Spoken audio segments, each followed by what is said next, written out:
Heb je weer op Twitter gezeten? Niet doen. Ik moet gewoon even mijn hoofd leegmaken.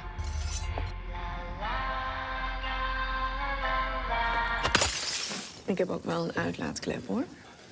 En dan?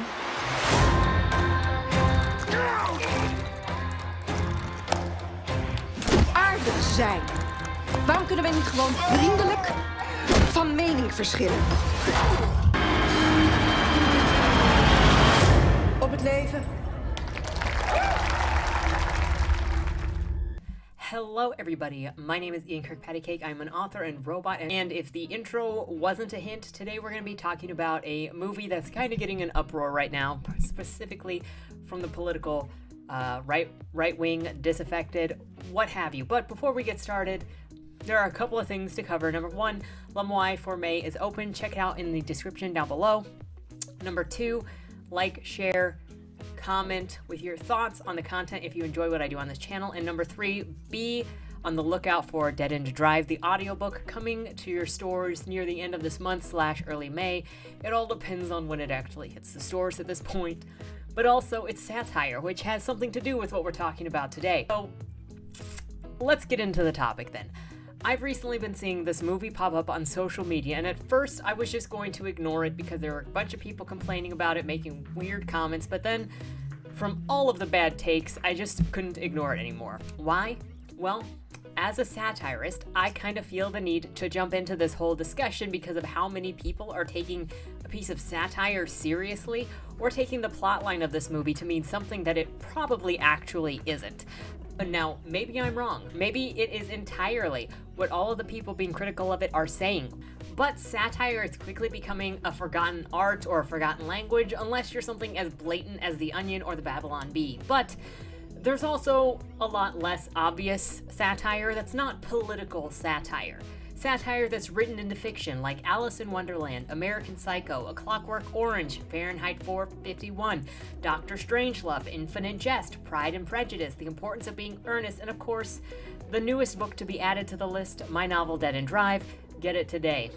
Now, I don't necessarily know why this film is showing up now, though, because when I looked it up, it said it was a 2019 film, but I'm going to guess it's because it's hitting the American market now, because if you look up the trailer, it says 2021, but if you look up the IMDb page, it says 2019. So I don't really know, but people are talking about it. It's a Dutch film in which a columnist is having trouble focusing on writing her manuscript, I'm assuming a nonfiction book, that she needs to get written because she keeps reading internet comments from her online columns. The comments are mean, maybe vile, maybe critical, I don't really know. I haven't really gotten a sense of what the actual comments are and I haven't seen the film. But eventually she goes nuts and she kills people. Killing the people that left the mean comments for her because she just can't take it anymore. Now clearly, if we look at this idea on its own, it's satire. The very premise is satirical, and if you want a crash course on satire, I'll link it at the end of this video, but I'm also going to give you a really short breakdown of different types of satire and how we would look at this film. So there are three main types of satire: Horatian, Juvenalian, and Menippean. Horatian satire is farcical, often seen as a comedy of errors or both satirical and a comedy of errors. Horatian satire specifically focuses on satirizing prevailing social attitudes, like poking holes in philosophical positions, social norms, what have you. Horatian satire is the mildest and gentlest form of satire, as it doesn't seek to change the world. It just highlights a human folly in a myriad of forms, and its main purpose is to amuse. Now, Juvenalian satire is angry, sarcastic, and it seeks to subvert the status quo. With Juvenalian satire, you're not trying to be funny. Your mission is to attack individuals, governments, organizations, whatever, to expose hypocrisy and moral transgressions. It's because of this that you'll often find high doses of irony and sarcasm in Juvenalian satire, and this is also one of the reasons why I would call the columnist a Juvenalian satire. It's also one of the things that's going right over people's heads, apparently. George Orwell is an example of Juvenalian satire, and you all know that guy, right? You should, because it seems like every modern-day dystopian author and government is plagiarizing his ideas. But I digress. The third type of satire is called Manipian, and instead of focusing on an organization or social norms, Manipian satire focuses on satirizing individual character flaws or personality traits and mental attitudes. This is actually Dead End Drive's category. It's more punchy and deeper in its satire than Horatian because it is attacking a specific human fault or behavior rather than a directly observable misdeed.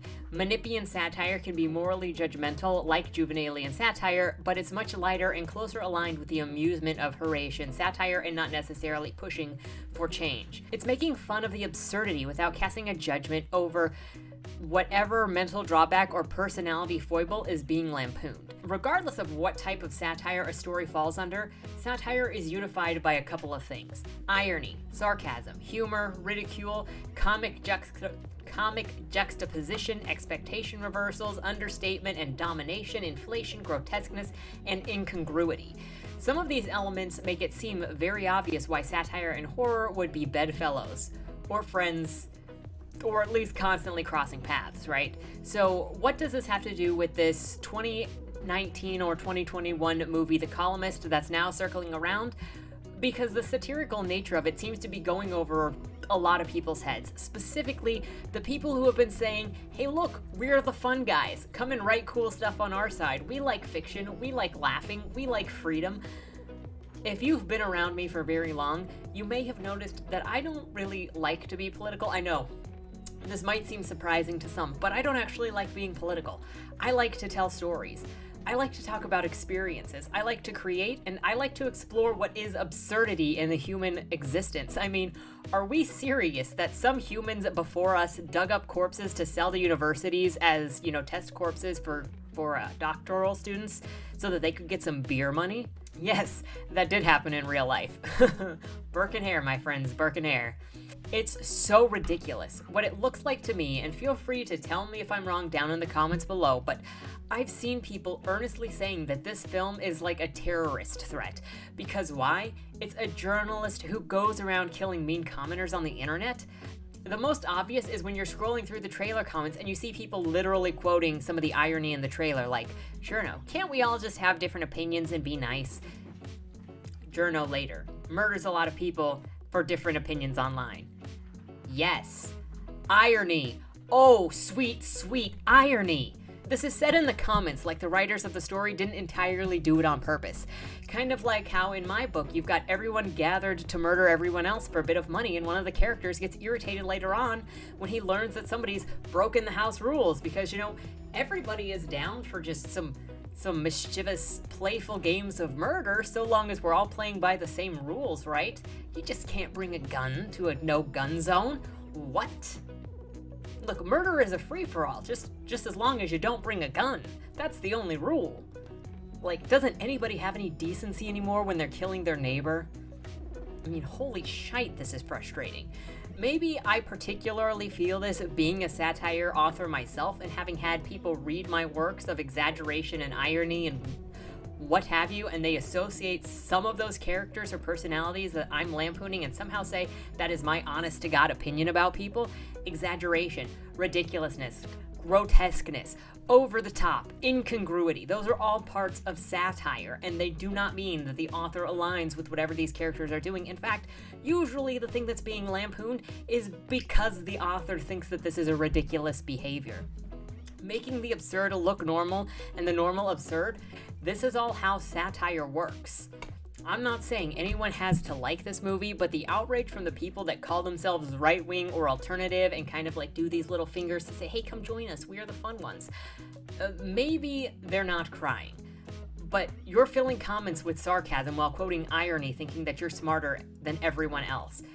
You're calling this a revenge porn for Twitter blue checks, and maybe that's how they'll like it, but was that the intent of the author?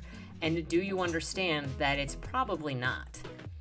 Maybe, and hold your judgment for a moment, but maybe this movie is meant to lampoon the sensitive and mentally unstable mentality of many modern-day journalists who think they're warriors of some kind and who think they deserve awards for going through internet comments and killing people for mean words rather than being part of actual work that matters, like war correspondences. Maybe whoever wrote this set out on a mission to lampoon and criticize large organizations and sensitive individuals of some kind, because We've all seen the absurdities growing over the year, and we can all obviously agree that the blue check marks are absurd.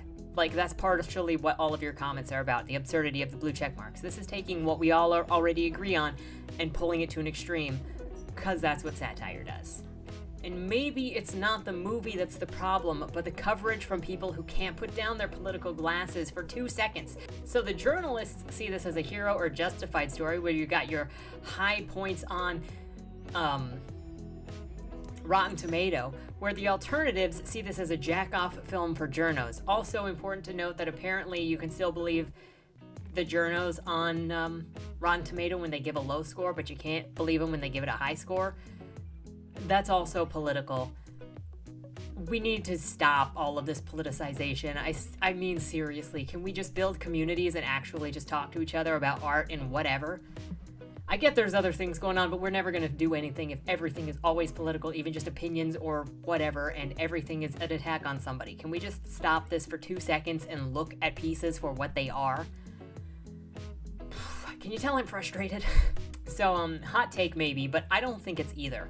I think that everybody around this is obsessed to the point of taking everything as an insult one way or another, and you can't put your political glasses down for even a second to not take something personally or as a personal slight. It's not PTSD because that's disrespectful to anyone who actually went through trauma, unless PTSD now stands for political tantruming self-victimizers. Duh. Look, I get it. I think I get it. Maybe I get it.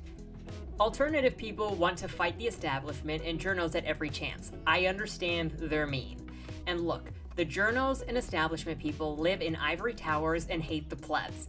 I get that too. God, I hate plebs. And you really want to fight each other, and you really want to lick your wounds, and you really want to show off your battle scars to everyone on your team so they can all clap and say that you're amazing or whatever. All I'm saying is, not everything is a personal slight, not everything is a personal attack or an attack period, not everything is meant to be taken with 100% seriousness. You go into satire expecting something serious and you're going to have a bad time. Maybe I'll eat my words in the future and the opinions of what's being said right now by the alternatives is exactly what the intention was here. But as a satire expert, of which I am, and don't you question me on that because YouTube says that you're not allowed to question the experts. I'm serious. This is satire, and you all look silly taking it seriously. I don't care what political faction you belong to. Just maybe calm down a little bit. Just a little bit. I swear. Politics is like a prion-eating brain disease that murders personality, thought, and anything interesting to replace it with rage and idiocracy. Not you, though. Clearly, you're here listening to me rant. But seriously, get some non-political creativity, some non-political creatives, turn off that brain a little bit, and just relax and have a good time. A little bit of a good time. Are all the non-political creatives out there writing porn right now? No? The erotic community is infected too? Gosh darn it. Anime porn it is.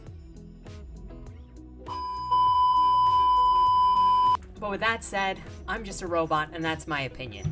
Let me know what you think on this subject down in the comments below. If you've seen this movie or thoughts on this movie, please don't be serious.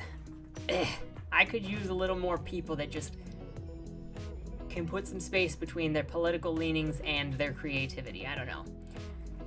Is that fashionable anymore to just create and talk about people? And just draw and do art?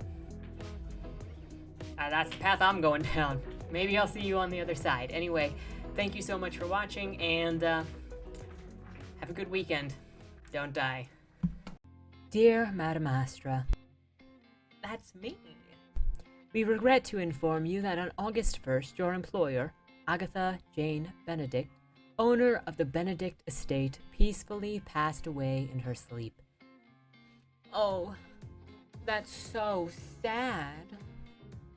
Wait. Let me try that again.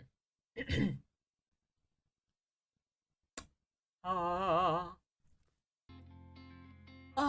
my goodness. That's so sad. Yeah, I think I'm ready. with millions of dollars on the line and the opportunity for your every need to be taken care of for life. Tell me, is there anything more valuable than that? I didn't think so. Dead End Drive is a dark comedy novel that makes 3 promises. 1, an illustrious estate in Louisiana. 2, an opulent dinner affair for all in attendance. And 3, and most importantly of all, lots and lots of competitive murder. So if you're looking for a cozy book to settle in with for the spooky season, I've only got one question for you. Will I see you at the Will reading?